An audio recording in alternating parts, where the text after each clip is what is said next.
तुम लोग को ये बताया था कि अगर रूट के बीच में k1 k2 लाई करता है, या ये बात बोली थी कि अगर बिटवीन द रूट्स की कंडीशन अगर दी हुई है तो d का वैल्यू पक्का ग्रेटर देन 0 ही होगा, क्योंकि रूट अगर सेम हुए तो बिटवीन का मतलब ही नहीं बनता है कुछ, है ना।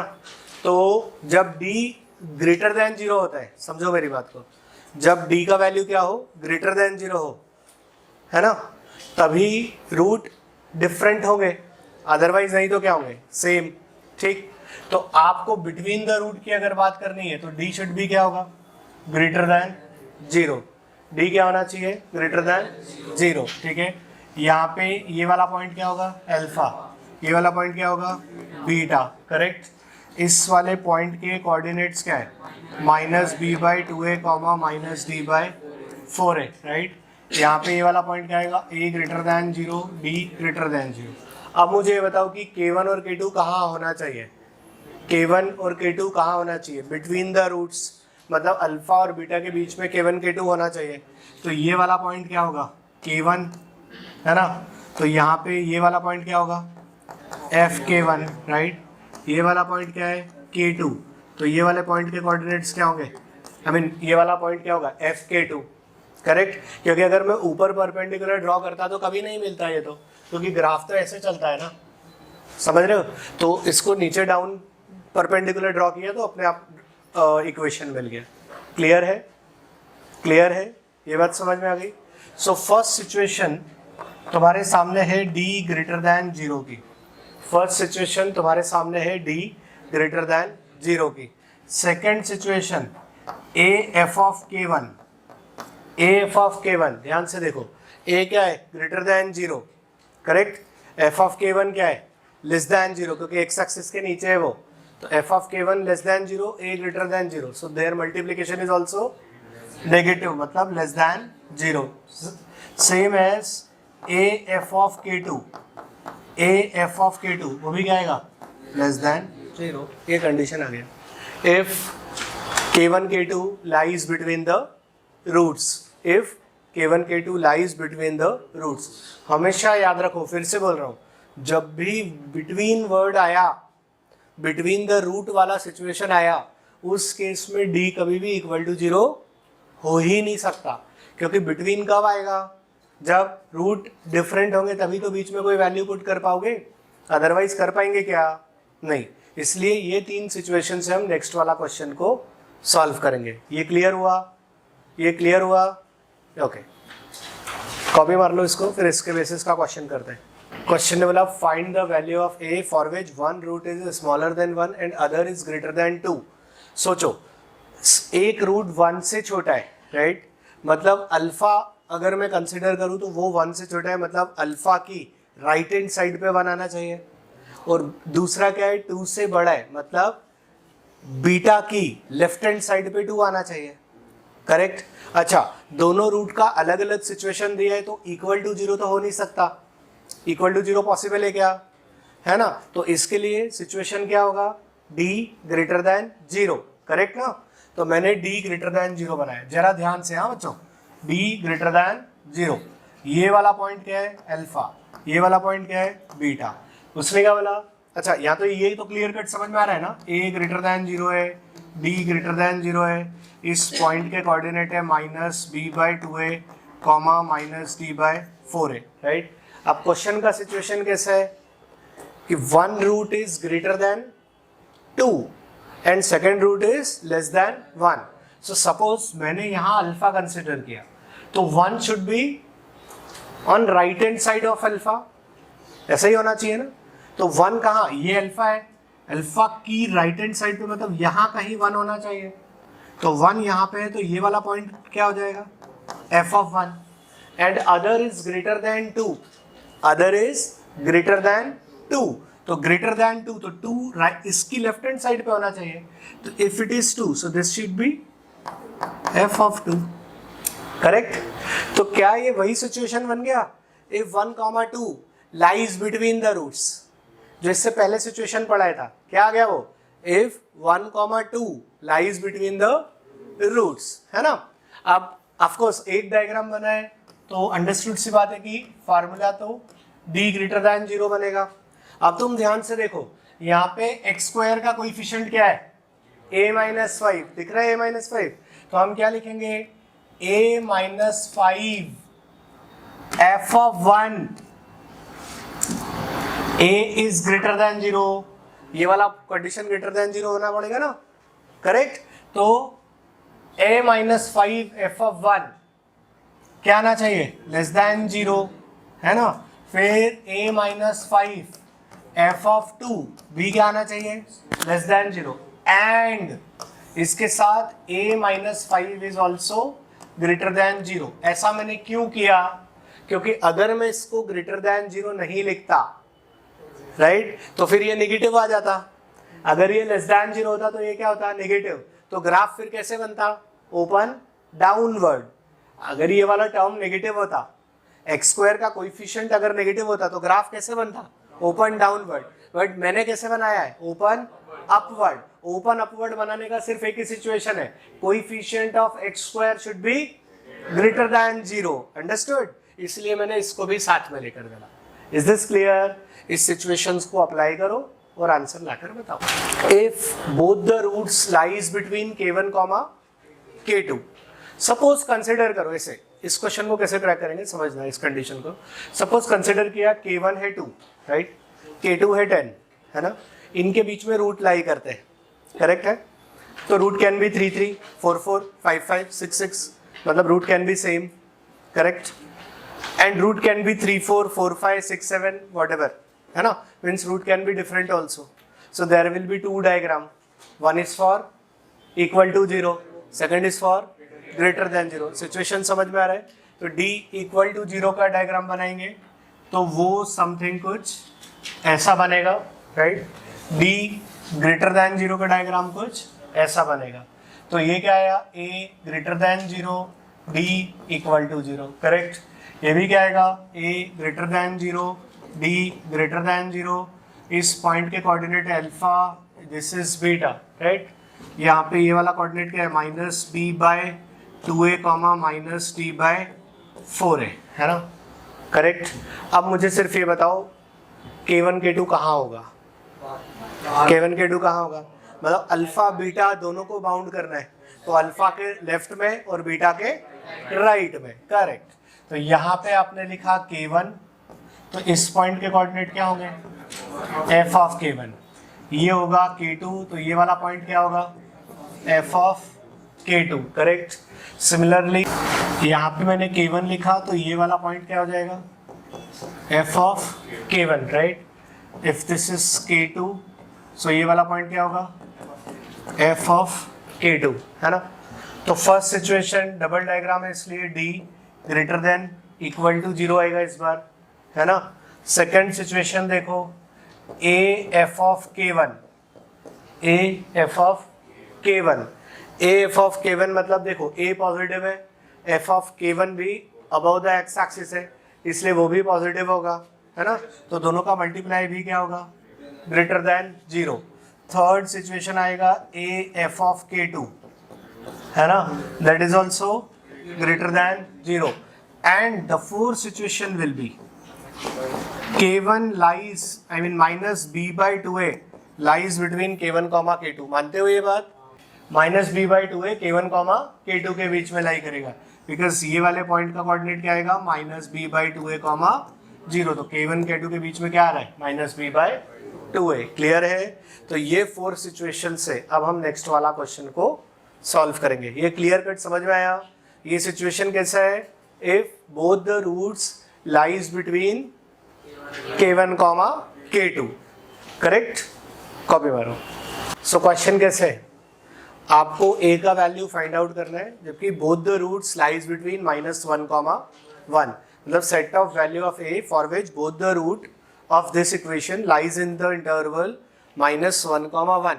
It means what, root can be 0.5, 0.5 means root can be same, है ना, and root can be 0.5 and 0.6, तो root can be different also. मतलब फर्स्ट सिचुएशन तो क्लियर कट समझ में आता है कि d क्या होगा, greater than equal to 0, equal to होगा ना, क्योंकि 0.5 0.5 भी हो सकता था एंड 0.5 एंड 0.6 भी हो सकता था, राइट ना। इसलिए d क्या होगा, ग्रेटर देन इक्वल टू 0। और हमको ये क्लियर कट पता है कि ग्रेटर देन इक्वल टू 0 अगर है, इसका मतलब उसके दो डायग्राम बनेंगे, एक इक्वल टू 0 के लिए बनेगा और एक ग्रेटर देन 0 के। अल्फा बीटा कहाँ लाई, सॉरी K1 K2 कहाँ लाई करेगा, और वी कैन से -1,1 कहाँ लाई करेगा, अल्फा के लेफ्ट हैंड पे एंड बीटा के राइट हैंड पे, राइट। तो इसके 4 सिचुएशंस कौन कौन से, D greater than equal to 0, A f of K1 और we can say A f of -1 will be greater than 0, A f of 1 greater than 0 and -b/2a lies between -1 to 1। Clear, वो अपन समझते हैं। Generally बच्चों के mind में क्या आता है, यहाँ पे क्वेश्चन ने दिया हुआ है कि a लेस देन b है, लेस देन c है, लेस देन d है, राइट। इस इक्वेशन के root means x minus a into x minus c plus 3 into x minus b into x minus d equal to 0 as real and distinct root. जैसे ही मैंने ये बोला real and distinct root, तो 95% बच्चों के माइंड में एक ही चीज आती है, वो है d ग्रेटर देन 0, करेक्ट। क्योंकि रियल और distinct root d greater than equal to 0, greater than 0 के लिए ही लगता है, करेक्ट। बट पॉइंट क्या है, जब आप d अप्लाई करोगे तो वो पूरा एक्सप्रेशन b d के फॉर्म में आएगा। सबसे बड़ा प्रॉब्लम क्या है इस क्वेश्चन का, पहले तो ब्रैकेट ओपन करो, स्टैंडर्ड क्वाड्रेटिक में कन्वर्ट करो, क्वाड्रेटिक में कन्वर्ट करने के बाद जो कोएफिशिएंट्स आएंगे वो a b c d के फॉर्म में आएंगे, फिर d इक्वल टू 0 अप्लाई करो, तो बहुत लंबा प्रोसेस है, राइट। बात समझ में आती है क्या, ऐसा समझ में आती है।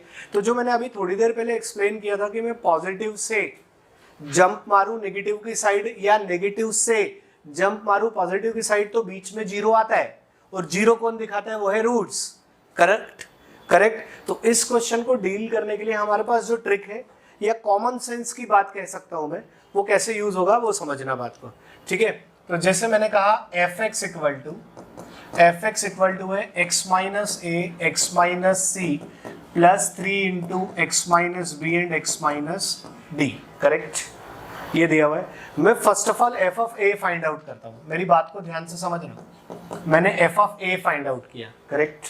तो f ऑफ a में ये 0 हो जाएगा, राइट। और ये कितना बचेगा बताओ, 3 into a minus b and a minus d, ये होगा 3 into a minus b and a minus d. अब a is less than b है, तो डेफिनेटली ये वाला ब्रैकेट तुम्हें नेगेटिव आंसर देगा, करेक्ट, क्योंकि a छोटा है b बड़ा है, तो नेगेटिव आंसर देगा। सिमिलरली ये वाला ब्रैकेट भी तुम्हें क्या देगा, negative answer, so there multiplication is positive. तो मतलब तुमको यहाँ पे उसने पॉजिटिव आंसर दिया, clear clear. Now f of b find out करो, f of b, correct. f of b यहाँ पे पुट किया तो ये क्या आएगा, b minus a into b minus c, b minus b, ये वाला पोर्शन तो 0 हो जाएगा। अब तुम सोचो, देखो ये एक पॉजिटिव क्वांटिटी है क्योंकि b बड़ा है a छोटा है, राइट। ये क्या है, एक नेगेटिव क्वांटिटी, तो पॉजिटिव और नेगेटिव आंसर कट होके क्या आएगा, नेगेटिव आएगा, करेक्ट। तो आपने पॉजिटिव से नेगेटिव की साइड जंप मारा, मतलब बीच में 0 को क्रॉस किया। समझ में आ रही है मेरी बात, समझ में आ रही बात, मतलब कहीं ना कहीं एटलीस्ट एक रूट a और b के बीच में लाई करेगा, तभी तो बीच में 0 आएगा, समझा कि नहीं। तो मैं ये कंक्लूजन निकाल सकता हूं क्या, कि इस क्वाड्रेटिक इक्वेशन का एटलीस्ट एक रूट a और b के बीच में लाई करेगा, अंडरस्टूड। अब मैं fc की बात करता हूं, ध्यान से समझना। अब मैंने fc की बात की, fc में ये 0 हो जाएगा, ये क्या हो जाएगा, 3 into c minus b and c minus d. c minus b एक नेगेटिव क्वांटिटी होगा, सॉरी c माइनस बी एक पॉजिटिव क्वांटिटी होगा, c माइनस डी एक नेगेटिव क्वांटिटी होगा, मतलब यहाँ पे ये नेगेटिव ही है, करेक्ट। अब f of d find out करता हूं मैं, f of d, f of d में क्या आएगा, d minus a and d minus c, correct. तो ये फिर से तुम्हें क्या दिखता है, पॉजिटिव। तो एक रूट में ऐसा बोल सकता हूं क्या, कि c और d के बीच में लाई करेगा, या मैं ऐसे कर दूं कि ये ओवरऑल इक्वेशन के रूट a और d के बीच में लाई करते हैं, क्योंकि एक पॉजिटिव से नेगेटिव a और b के बीच में लाई किया, दूसरा b और d के बीच में, या c और d के बीच में भी बोल सकते हो। तो ये बात क्लियर कट इंडिकेट आ रहा है ना इसमें, कि दोनों रूट डिफरेंट थे। एक रूट किसके बीच में लाई किया, a और b के बीच में, दूसरा रूट कहां से कहां तक लाई किया, c और d के बीच में, अंडरस्टूड ना।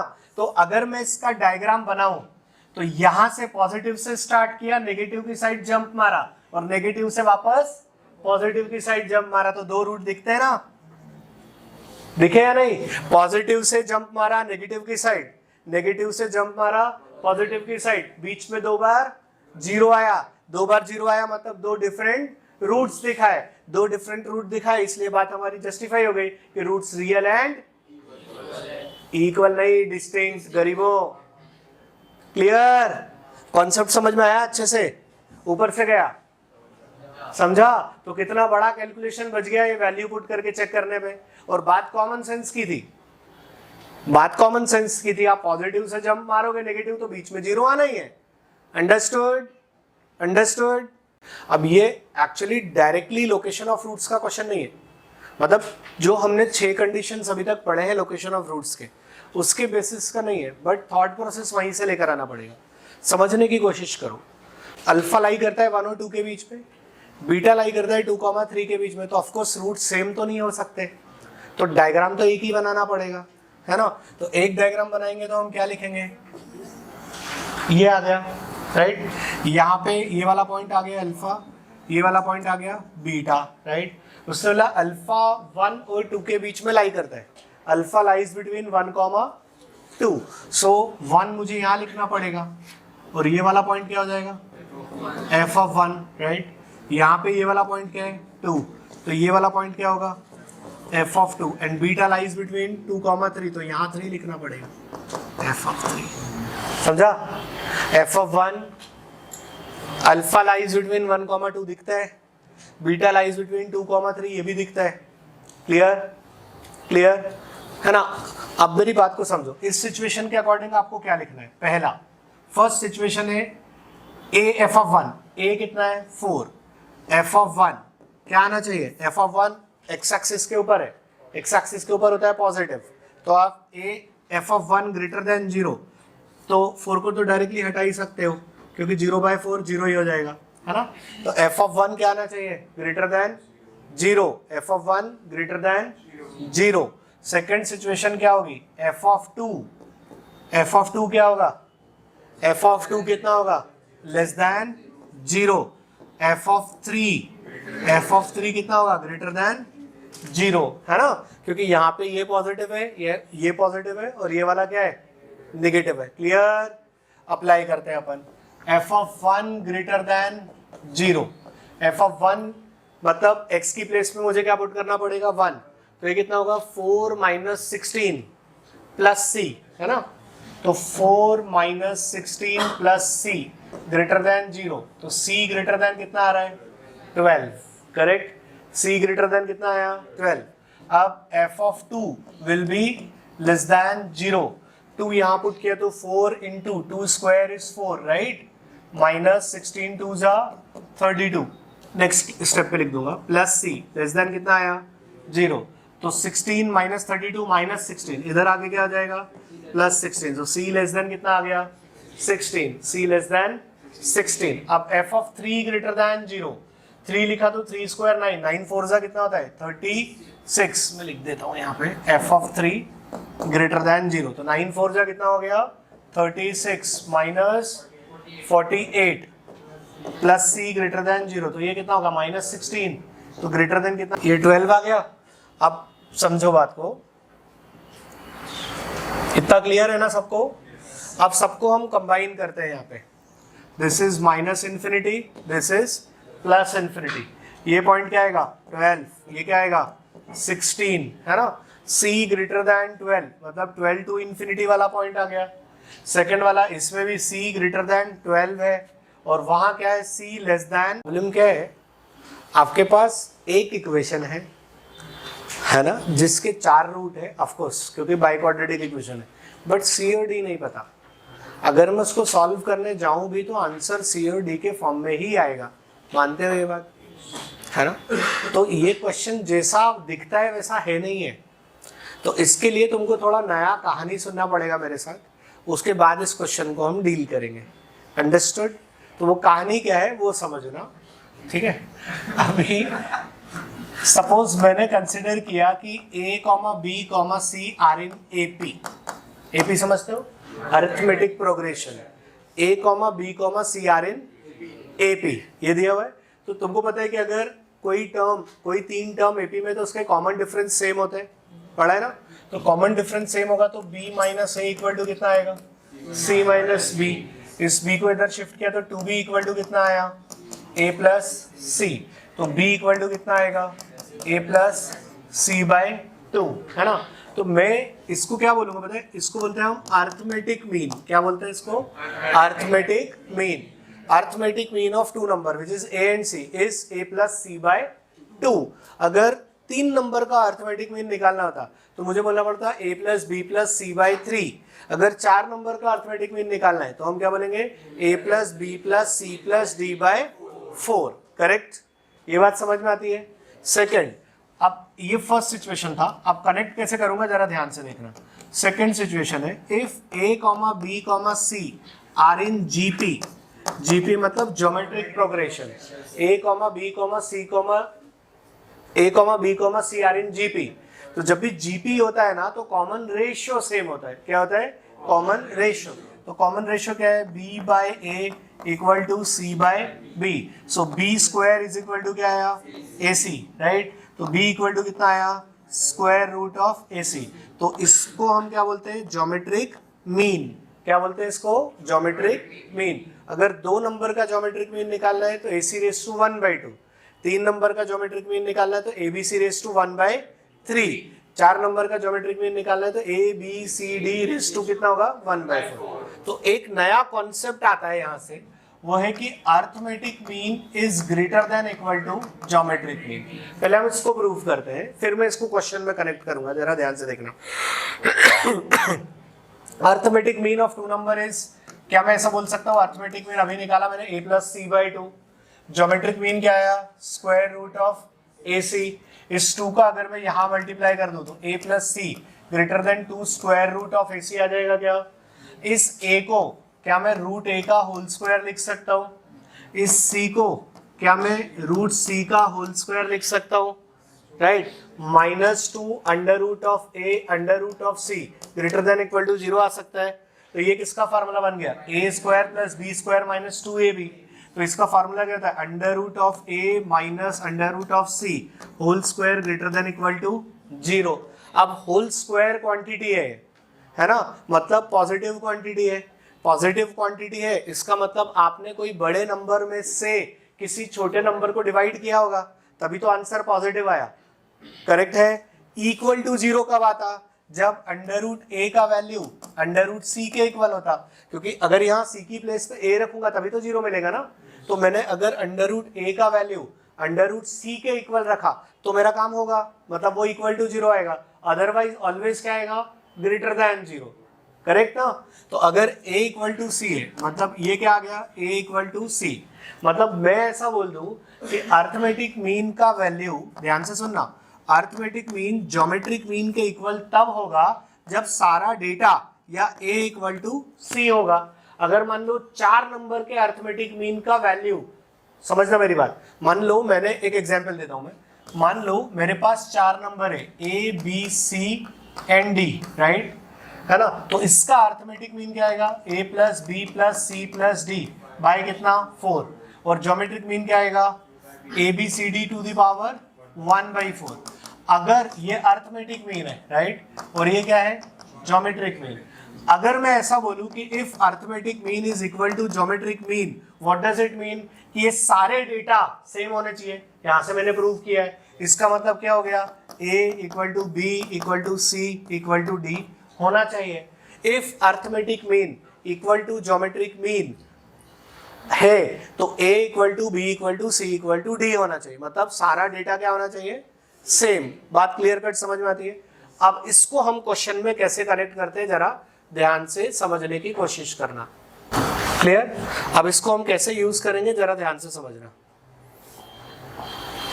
अब इस क्वेश्चन में देखो, इस बाइक्वाड्रेटिक इक्वेशन है, बाइक्वाड्रेटिक इक्वेशन है तो उसके रूट कितने होंगे, 4, which is alpha plus beta plus gamma plus delta, right, which is minus b by मतलब 12 आ गया। करेक्ट। जो इसका product of root means alpha beta gamma delta वो कितना होगा, 81, डी बाय, पता है ना ये तो, minus b by c by minus d by, right. तो ये आ गया। अब अगर मैं इन चारों का अर्थमेटिक मीन निकालूं, मतलब यहाँ 4 लगा देता हूँ, तो ये 12/4 कितना हो गया 3, और ये क्या है अर्थमेटिक मीन है ना। यहाँ पे ये ज्योमेट्रिक मीन अगर मैं निकालूं तो यहाँ पे पावर कितना लगाना पड़ेगा 1/4, यहाँ पे 1/4 निकाला तो ये भी कितना आ रहा है 3 आ रहा है। मतलब इसमें अर्थमेटिक मीन किसके इक्वल आ रहा है, ज्योमेट्रिक मीन के आ रहा है। अर्थमेटिक मीन किसके इक्वल आ रहा है, ज्योमेट्रिक मीन के। अर्थमेटिक मीन ज्योमेट्रिक मीन कब इक्वल होता है, जब ये सारे डेटा सेम होते हैं, मतलब alpha equal to beta equal to gamma equal to delta, ये चारों कितने होंगे सेम। अगर ये सेम है तो यहाँ पे जो मैंने अल्फा प्लस बीटा, ध्यान से देखो, alpha plus beta plus gamma plus delta का वैल्यू 12 लिखा था, इस 12 में ये चारों सेम है तो मैं 4 अल्फा इक्वल टू कितना लिख सकता हूँ 12, तो अल्फा का वैल्यू कितना होगा अल्फा का वैल्यू 3, यस और नो। अल्फा 3 है तो of course beta gamma delta सारे 3 होंगे। तो कहने का मतलब क्या है कि इसके चारों रूट क्या है 3 है। तो मैं ये कह सकता हूँ कि जो गिवन इक्वेशन है वो एक्चुअली में x-3 की पावर 4 का एक्सपेंशन है। चारों रूट इसके क्या है, आप जैसे कोई दो रूट है मान लो, ऐसा समझो, मैं समझाता हूँ। मान लो कोई दो रूट है अल्फा और बीटा है ना, तो उसको एक्सपेंशन में कैसे लिखते हो x minus alpha x minus beta.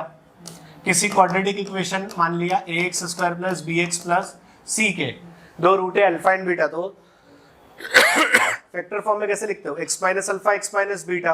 अगर किसी इक्वेशन के 3 रूट है अल्फा बीटा गामा, राइट, तो आप उसको फैक्टर्स फॉर्म में कैसे लिखोगे x minus alpha x minus beta and x minus gamma, ऐसे ही लिखोगे ना, सिमिलरली उसके लिखोगे। तो अब अगर अल्फा बीटा गामा का वैल्यू 3 है तो आप x माइनस 3 का होल क्यूब भी तो लिखोगे, समझ में आया। 4 रूट आए means alpha beta gamma delta, 4 root आए तो उसके रूट्स कितने होंगे x माइनस 3 की पावर 4। इसका मतलब क्या हो गया कि आप क्या करोगे, यहाँ पे x माइनस 3 होल पावर 4 का इसका एक्सपांशन लिखो, फिर यहाँ से इसको कंपेयर करोगे तो c और d का वैल्यू आ जाएगा। निकालो x माइनस 3 होल पावर 4 का एक्सपांशन जल्दी, x माइनस 3 होल पावर 4 का एक्सपांशन लिख दो। समझ आया क्या, ये समझ में आया अर्थमेटिक मीन ज्योमेट्रिक मीन। तुम्हें बीच में लगा होगा सर ये बीच में क्या पढ़ाने लग गए, एपीजीपी क्यों पढ़ाने लग गए। क्वेश्चन ऐसा है, वो दिखता है क्वाड्रेटिक का बट है एपीजीपी का क्वेश्चन। ये किसका एक्सपांशन है x माइनस 3 होल पावर 4 का। गिवन इक्वेशन क्या है बताओ, x raised to 4 minus 12x cube हाँ plus cx square हाँ plus dx plus 81 plus 81 equal to 0, right. Comparison करोगे तो c कितना आएगा 54 एंड d कितना आएगा, दैट्स इट, यही आंसर आ गया। क्लियर। कोई और यहाँ पे e भी दे देता तो e का वैल्यू तो खैर 81 हो जाता, खैर वो तो गिवन है क्वेश्चन में, बट समझ में आया concept. Arithmetic mean concept major क्या था, अर्थमेटिक मीन ज्योमेट्रिक मीन के अगर इक्वल है तो सारा डेटा जितने का हम ज्योमेट्रिक मीन या जितने का हम अर्थमेटिक मीन निकाल रहे हैं वो सारा क्या होना चाहिए सेम होगा, तो ये क्वेश्चन इजीली सॉल्व हो जाएगा। अंडरस्टूड। मेरी बात सुनो ध्यान से देखो, इस क्वेश्चन में एक क्यूबिक इक्वेशन है, दूसरा quadratic equation by quadratic equation है ना। क्वेश्चन ने बोला है कि इन दोनों इक्वेशन में एक रूट कॉमन है, हमें ए का वैल्यू फाइंड आउट करना है। जनरली बच्चे कैसे सोचते हैं, क्यूबिक इक्वेशन है तो 3 रूट फाइंड आउट करो। बाई क्वाड्रेटिक इक्वेशन, स्पेशली ये बाई क्वाड्रेटिक इक्वेशन थोड़ा कंफ्यूज करती है कि यार x स्क्वायर का वैल्यू मैं y रख लूँ, है ना, तो क्वाड्रेटिक में कन्वर्ट हो जाएगा। क्वाड्रेटिक में कन्वर्ट होने के बाद मैं वैल्यू निकाल लूंगा x की, वो पुट करके चेक करके a का वैल्यू फाइंड आउट कर लूंगा। तो तुम्हें नहीं लगता थोड़ा लंबा प्रोसेस है, राइट। तो इस टाइप के क्वेश्चन को डील करने के लिए थोड़ा स्मार्टली हम हैंडल करते हैं। जरा ध्यान से देखो, इक्वेशन तुम्हारे पास क्या गिवन है, x⁴ plus ax square plus 1 equal to 0, right. यहाँ से x कॉमन लिया तो ये क्या आएगा x³ है ना, plus ax plus 1 equal to 0। इस इक्वेशन से मैं x³ प्लस ax का वैल्यू निकाल सकता हूँ, वो क्या है -1 है ना, वो यहाँ सब्सटीट्यूट कर दूँ तो यहाँ क्या आएगा -x हो जाएगा ये, और +1 इक्वल टू 0। तो x का वैल्यू कितना आ गया 1, x का वैल्यू कितना आया 1, 1 को वापस यहाँ सब्सटीट्यूट कर दो x की प्लेस पे, तो ये क्या आया 1 plus a plus 1 equal to कितना 0, सो a विल बी -2। खत्म। आया समझ में? कोई डाउट है क्या? पूछो। मजा आया क्वेश्चन में? क्लियर?